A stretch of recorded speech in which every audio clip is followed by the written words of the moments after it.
Guys, alam mo yung feeling na akala mo ikaw lang mag-isa sa mundo? Yung feeling na main character ka sa sarili mong pelikula? Kaso, yung mga kapitbahay mo na hindi naman nakafollow pero may front row seat sa buhay mo.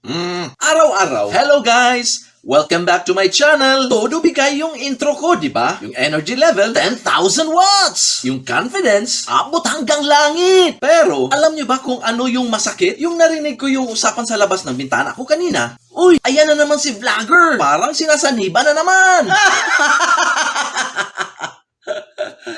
Grabe no, yung intro ko, memorize na ng buong barangay. Kahit yung aso nila, alam na yung tagline ko.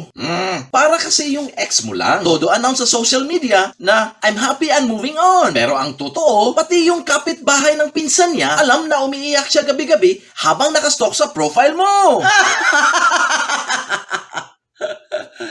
Sana all, may audience impact, di ba? Yung intro ko, pang international level ang volume. Pero yung dignidad ko, pang basement level na lang sa sobrang hiya. Yung feeling na gusto mo lang lumipat ng bahay, pero wala ka pang budget kasi wala ka pang sahod kay Meta. Kaya sige, lunok lang ng pride. Rinig nila yung intro ko. Fine, at least yung intro ko consistent.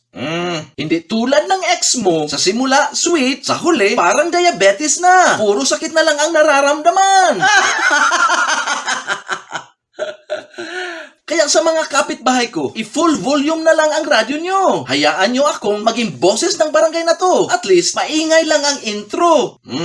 Yung ex mo, maingay lang nung nanliligaw. Pero nung nakuha na ang gusto, abay, nagiging multo. Follow for more!